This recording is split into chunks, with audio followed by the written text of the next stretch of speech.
Hi, welcome to today's episode of Oriac Live.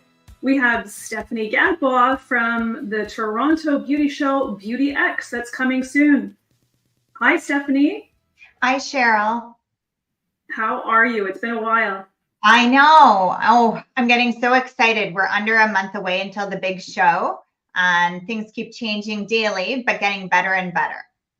That's great. Well, it's pretty exciting to have something to address the professional beauty industry again in Canada, because we've been missing that. Oh, by the time we go live at the end of October, it will have been 4.5 years since the last professional beauty trade show in Toronto. And honestly, it's been such a long time in the making that we can't wait to get this off the ground. That's really fantastic, and congrats on that massive endeavor. I know what kind of work that involves, and we're all very excited to have it, and can't wait to attend myself. For sure. And something about the show dates. So the show is on October 22nd and 23rd. It's at the EnerCare Center this time, so slightly different than what the old ABA shows used to be. So at the EnerCare Center. And really, the twist that we've taken on the 2023 show is that we've made it an educational event. We have more than 45 live classes happening above and beyond the trade show floor and our main stage and all of our competitions on our competition stage. But really, we've been focusing on the education. So there really is a little something for everybody. That sounds fantastic. Super, super exciting. So you've got some pretty big heavy hitters for your main stage, don't you? Yes, we do. We are thrilled to be welcoming Ted Gibson to the main stage on Sunday, October 22nd. That's so awesome. We can't wait. So what's super exciting about today is they are here for Oriac Live. So we have Celebrity Stylist Ted Gibson and Celebrity Colors Jason Backe. Okay, so can I just say one thing? Yeah. Stephanie, how do you look so good? Because what you just said is crazy, nuts, amazing, what you put together. And the fact that you look that good astounds me. I can't believe it. That's too kind. Thank you. I would be exhausted. I mean, we're in good company because they're both pretty gorgeous. Like, Gee. Up here. Well, coming from you two, that's a huge compliment. Thank you so much. Of course. You're both celebrity stylists, but you are celebrities in your own right as well. Tell me, Ted, how did you get started as a hairdresser? What made you become a hairdresser? Well, as you can see, I'm in my hotel room. You can see the bed in the back, right? Because I'm from a little town in Killeen, Texas. That is, Jason always says it's not that little, but it is little. And I'm here visiting my 93-year-old mother at the moment. And I took time out because the BeautyX show is really, really important to me. I love Canada and I love Toronto and I love the fact that I'm coming back. It's been a long time. And growing up here was a very interesting place. I had a good friend of mine that is a hairdresser, and he, to be honest, he drove a great car, had a fantastic apartment, and had great clothes. And I was about 19 years old, somewhere around there. And I said to him on New Year's Eve, I said, I kind of thought about being a hairdresser. And at that time, I was selling newspaper advertising for the Killeen Daily Herald. And he said, oh my God, you'd be great at it. The next thing I knew, I was in school. It took me, because I could go part-time, I couldn't go full-time because I had a full-time job. It took me almost 2 years to get my license, going at night from like 5:30 to 10 every single night. And I remember that moment. If you guys are with me for a second, those hairdressers, that moment that I picked up a pair of shears and I picked up a comb, and how I felt and tingled all the way from the top of my head all the way down to the bottom of my feet. I knew that I was in the right place. And at that moment, I knew that I wanted to be a hairdresser. And I'm so glad that I did and chose this journey for myself. That's great. When you feel like you're doing something that you're passionate about, that really resonates with you, it just makes work so much fun. Don't you think, Jason? Yeah, for sure. Like, I had kind of a similar experience where I was a little older. I was 20, I think I was 23 or 24 when I decided to go to beauty school. And I'd been going to college and never really felt successful in that learning style. And it was between going to culinary school or beauty school. And because I sort of grew up in the restaurant industry, waiting tables and stuff like that, I was like, I don't want to work in a restaurant. And that's the only thing I could think of if I was a chef at the time. But that's how I ended up in beauty school. My friend Adam, we were sitting in the backseat of my friend Alan's car, and he just said, why don't you try beauty school? And I was like, okay. And then in hindsight, you know, I'd been shampooing my grandma's hair in the kitchen sink and setting it. And, you know, every time my sister had a formal dance at school, I would dress her hair and all of her friends' hair. So I kind of have been doing it my whole life. I never really thought about it as a career until then. And the day that I showed up for my first day of school at the Horst Education Center for Fashion, Beauty, Wellness, and Arts in Minneapolis, Minnesota, I felt like when Dorothy's house landed in Oz and everything changed from black and white to Technicolor. And I was like, these are my people. I'm here. I've arrived. Well, Technicolor certainly describes you, doesn't it? That's for sure. Yeah. Now, I need to talk about quickly your awesome, amazing, high-tech salon that you have in LA. It's so unique and different. Please tell us about that. Well, Jason and I, you know, starting by Ted Gibson is our 4th salon. We've had 4 salons in 4 different states, and we are we're serial entrepreneurs. Like, that's the thing that we love to do. We love the challenge of opening a business. We love the challenge of hiring a staff. We love the challenge of all of that. And when we've had all the 3 other salons we had were big behemoth, I mean, huge salons, 50 chairs and 50 plus employees and a PR person and managers and front desk and assistants and all these different things. And when we closed our New York salon, the one that was on 5th Avenue that I called the Mother at the time, when we closed that salon in 2016, was it, Jason? Yes, 2016, we said that we would never open another salon again. And that April in 2017, we decided we were going to move to Los Angeles and take over Hollywood.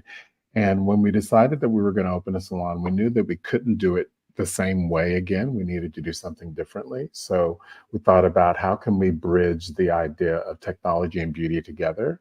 And I think that, you know, patting myself on the back, I think we did that very well. Absolutely. Honey, that was good. Oh, okay, thanks.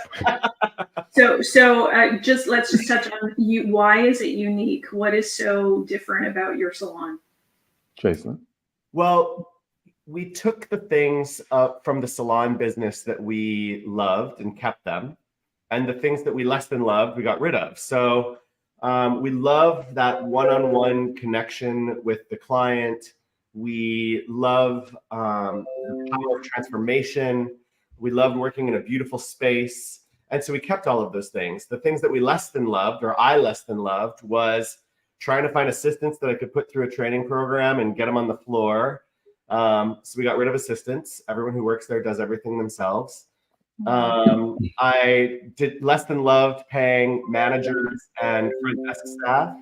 So we got rid of the front desk. Everything is booked online through our website or through the individual talents booking platforms. We less than loved having $30,000 worth of retail sitting on a wall and having clients come in and take a picture of it and then order it online. So we put QR codes in the salon so people can shop directly from the QR codes and have things shipped right to their house. Brilliant. Yeah, it's like we just wanted to incorporate as much technology as we could into the space. So we partnered with Amazon to bring in, I have to say it quiet, otherwise she'll like chime in. All our lighting and our music and our temperature and everything, the coffee maker, everything that we could control through technology, we decided to implement in the space. So all of those different elements make it unique. Plus the space itself is like you're stepping into what we call clouds, which are 8 feet wide, 9.5 feet long, and 13 feet tall. And they have these sort of like undulating ribs. And you're sitting in a semi-private space with your hairdresser, and it's really special and unique. All right. So it's so crazy because the New York Times wrote about the clouds at Starting by Ted Gibson as vaginas. We were like, what? No. She was like, yeah, it's like almost like being in a vagina. Well, when you come out, you're born again, so I can see there you go. whole new you. Thank you for that. I have not heard that one. Thank you for that. That's fantastic. So you've been doing lots of celebrity clients. I mean, you're there in LA and you've established yourself so well. So who was your first client? What kind of celebrities are you doing these days?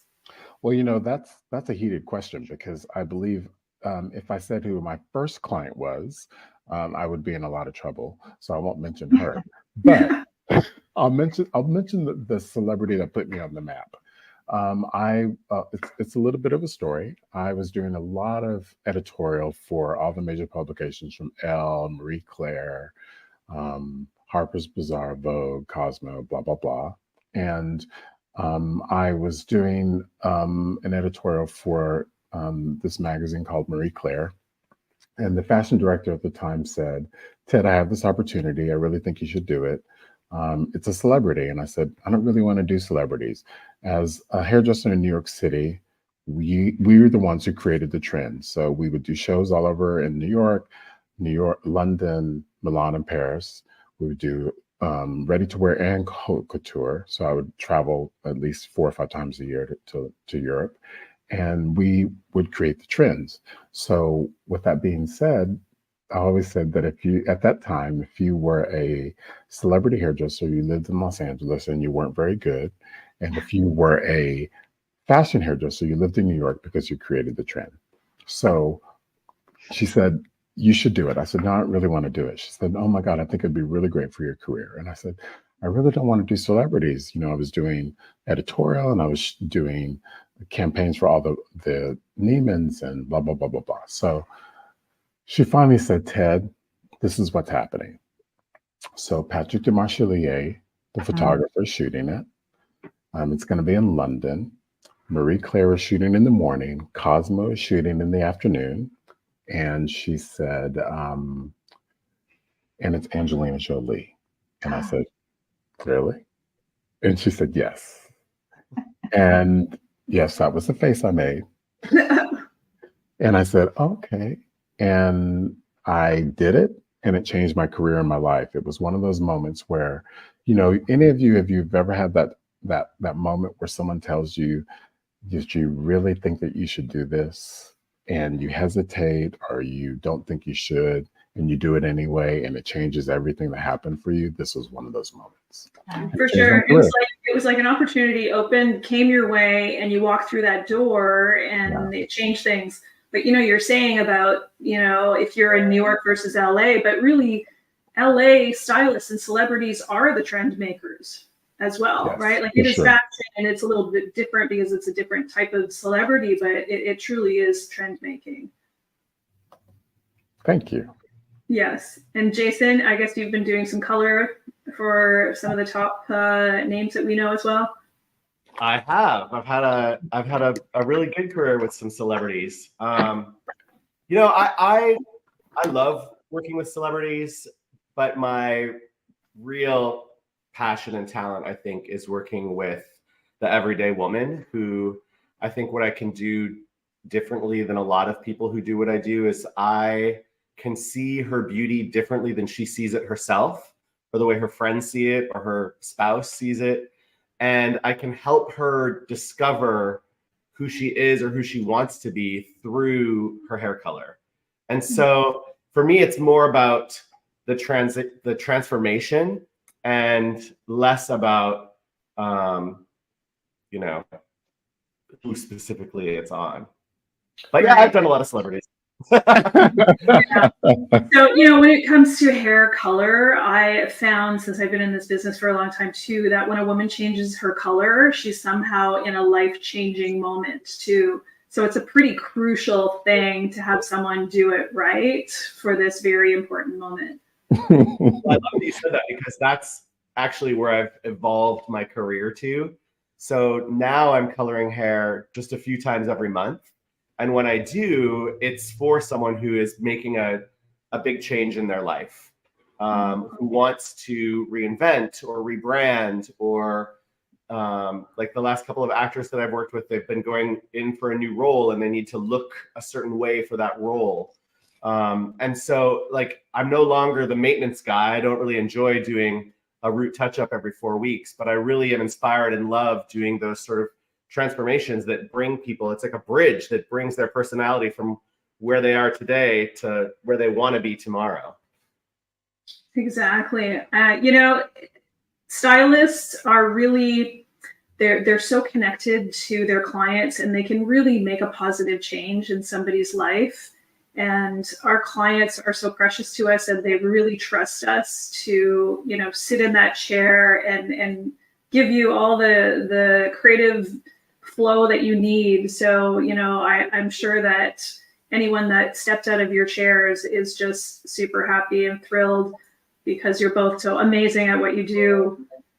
Thank you. Well, you know, I always tell my straight guy friends, you know, look, guys, just listen to me. If a woman changes her hair, she's probably looking for a new man. So, you better, or she just got divorced, maybe. I don't know.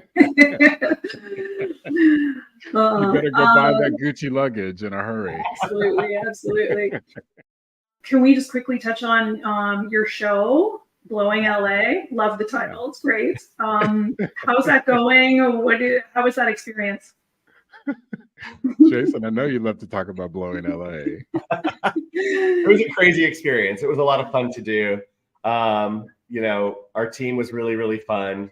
Now, whenever I watch a reality show and I see someone crying and they're like, I don't even know why I'm crying, I'm like, I know why, because you're on the show and everything is crazy and intense. And I was kind of that person that gets in the interview room and just starts crying. I don't know. It was awesome. It's true. High. Emotions are high. Yes, it's so true. You know, what it is reality. You know, there are things that happen on a show that, from my experience, that are everything you saw if you watched Blowing LA was really the truth. Everything that happened, if you had the opportunity to watch episode 4 and 5, and you saw what happened, that really did happen. And the responses that everyone had were really true responses. And the response that I had was really true. So if you haven't watched it, kids, buckle up. Get you a iced tea, because I'm sober. Get you an iced tea. And a box of Kleenex. Yeah. Yes, and a box of Kleenex. And just pay attention, because it is something that really happened. It was really terrible. Wow. That's all I'm going to say about the episode. Okay. Well, yeah, I know that reality TVs, they really want an authentic reaction. So they kind of throw things out there that's kind of really crazy and wait for the ball to drop, right? Sure. Yes, for sure. You know, I can tell you that it was an amazing experience, and I would do it again. We're waiting and waiting and waiting for it to hit to the United States. We don't know if that's going to happen or not. We don't know about a season 2, but I would jump on the bandwagon again to be able to be in the presence of TV. I love TV. That's fantastic. Now, you guys are juggling a ton of things. There's something I'd like to talk to you about, is your nonprofit Worth Up Alliance. Yes. Tell us a little about that. Yes. You can see it puts a big smile on both of our faces, because it's part of something that I feel like that my career has gone full circle in. During the pandemic, Jason and I, we were really kind of very upset at the way it was handled for hairdressers and beauty professionals and beauty entrepreneurs around the world, essentially. We felt like that we weren't really taken care of. You know, you would watch the nightly news, and the nightly news was talking about restaurants and how restaurants had this and they had that and had this, but there was nobody that was advocating for us as beauty professionals in the space. And then we felt like some of the people who we supported all of our years of being in the business didn't necessarily help us as well. So we wanted to do something ourselves, and one afternoon, we got about 50 hairdressers on a Zoom call. And on that Zoom call, we came up with, I don't want to say taglines, but really incredible taglines about how to support our fellow hairdressers and beauty professionals. And it was incredible. We decided to put this nonprofit together after that. And in the last year and a half, we've given over close to $100,000 with the help of Beauty Changes Lives, which is, it really essentially Beauty Changes Lives really helps to send people to beauty school as scholarships. And we're on the other end of that.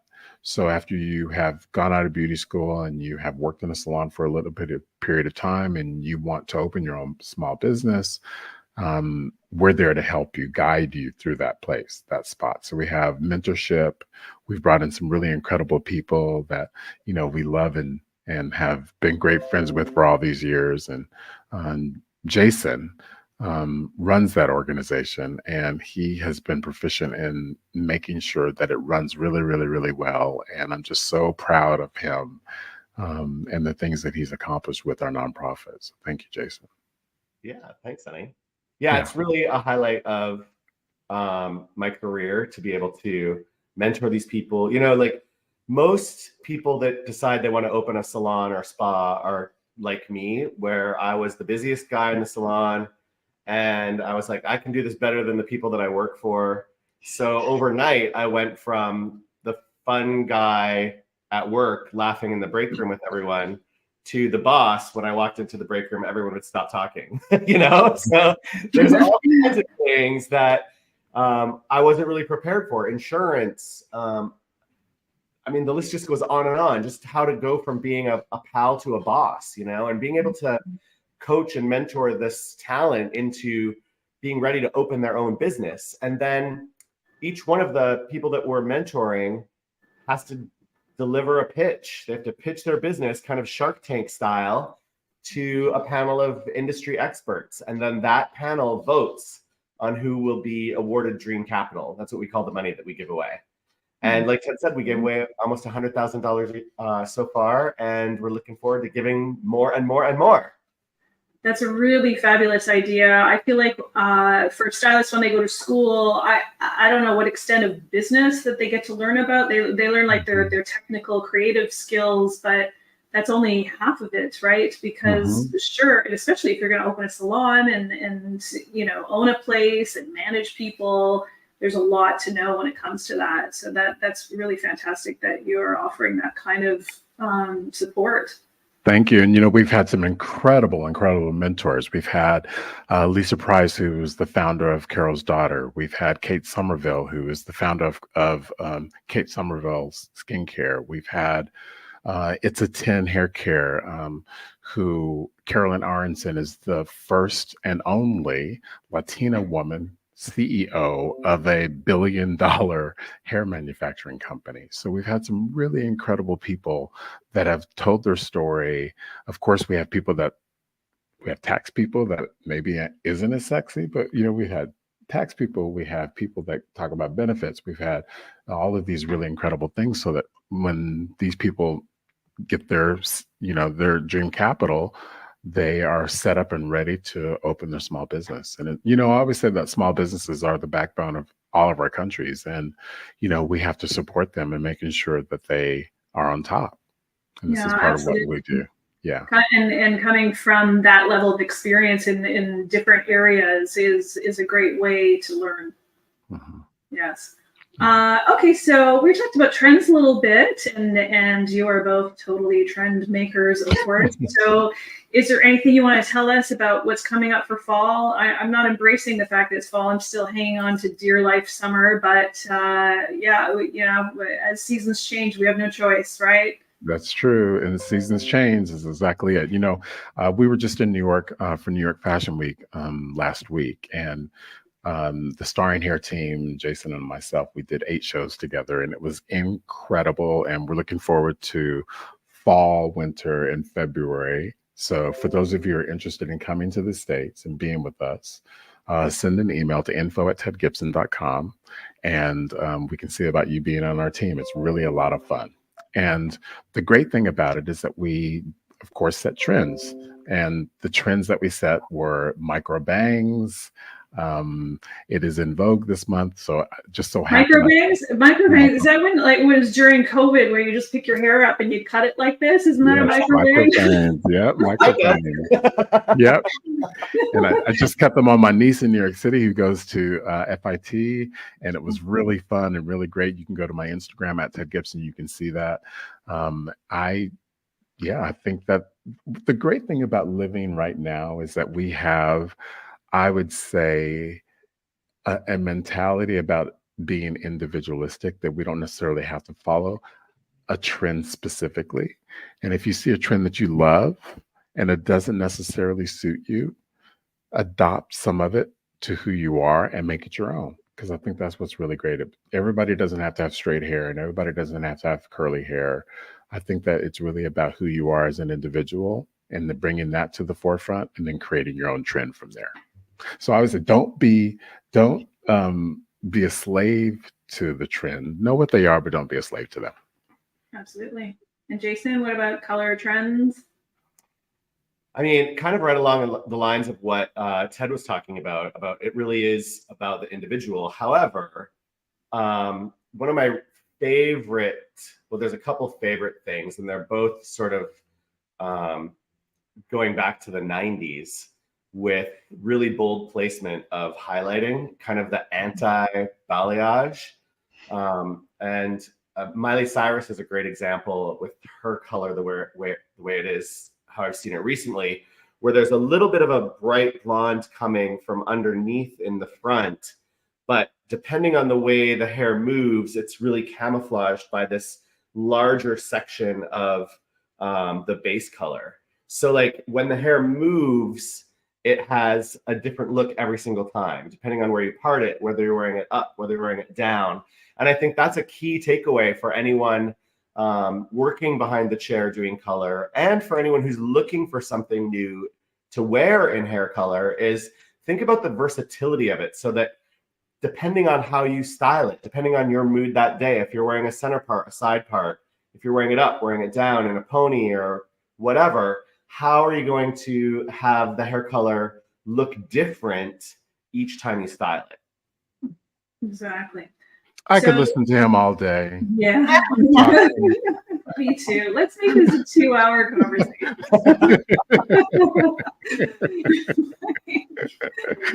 So I just want to get a little bit back to BeautyX and Steph.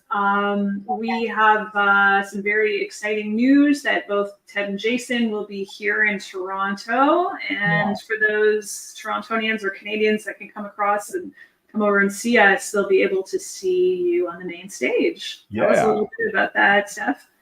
Yes, so on Sunday, October 22nd, they will be on our main stage a couple of times throughout the day. So be sure to check the schedule for the exact timing. And then we are announcing that on Monday, October 23rd, Ted and Jason are teaching a private hands-on full-day cut, style, and coloring class. Limited spaces, of course, and you can register for that on our website, but that is something that they are offering to those lucky participants who would like to spend the day with both Ted and Jason and learn from the celebrities themselves. Fun. It's going to be an amazing day. You know, like, yes, we're going to be talking about hair coloring and hair cutting and hairdressing and style, but we're also going to be talking a lot about how we run our business behind the chair to maximize that consumer purchase, to separate ourselves from the other people in the salon that we work at or the salon across the street, to really exceed our guest expectations, and how to really connect with our guests, because that, especially after the last several years that we've had, almost being told not to connect. Connection is really important right now. And that's going to be the difference between having someone really want to stay in your chair and having somebody hop from chair to chair to chair. So, and a little bit of Hollywood gossip. I mean, we might spill some tea. Although Ted doesn't tell me anything anymore because I can't keep a secret. So to get all the tea from him, because if I tell another secret, I might be divorced. I don't know. We're gonna find this all on the tabloids covers, right? Grocery shop. Ted said. Yeah.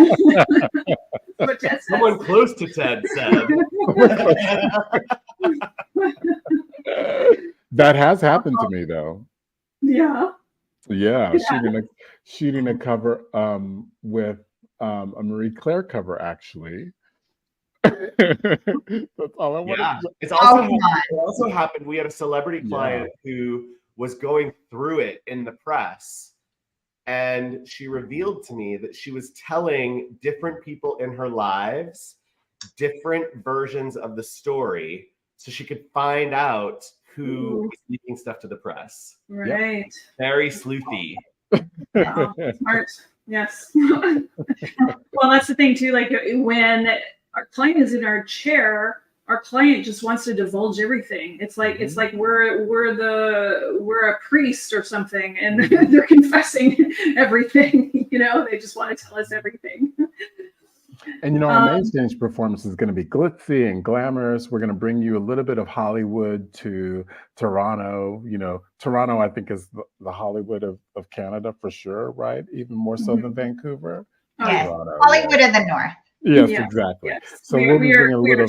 So we'll bring you a little bit of Southern SoCal, as we call it, to Toronto. So we're very excited about our main stage presentation. Yes. we really can't wait, and can't wait to give you guys a big hug in person and see you in real life. Yeah. And that's super, super exciting. I'm expecting like a massive lineup all the way outside and wrapped around the corner. Yes. Right, Steph? Yes. Yes. Well, this is the first time that we will have had Ted and Jason at an ABA/BeautyX show in all of the years. So it's really exciting. Right. Okay. And how can people get tickets? How do we go about that? So the tickets are sold on the BeautyX website, which is beautyx.ca. You can order them right there. You'll get a QR code right to your phone, and that's your ticket in. And it's a 2-day event pass for $70 if you buy it in advance. Fantastic. And the show dates one more time? October 22nd and 23rd at the EnerCare Center. So that's Exhibition Place for those who aren't familiar. Super easy to get to from the train and with transit. Parking is a dream. And we're super excited.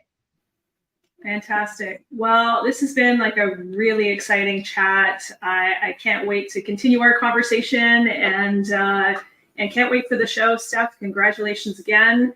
And congratulations to both of you, Ted and Jason. Please let us know how and where we can follow you.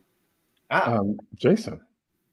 You can follow me at Jason Backe, JasonBacke on Instagram. I also have a couple of Facebook pages. I have Twitter and Threads and LinkedIn, but all I've been posting on lately really is my Instagram story. I've been kind of lazy about it. Don't tell pressure me. My stories are pretty entertaining, I think. They are very entertaining. They are. and you can find me at Ted Gibson on everything. Thank the baby Jesus.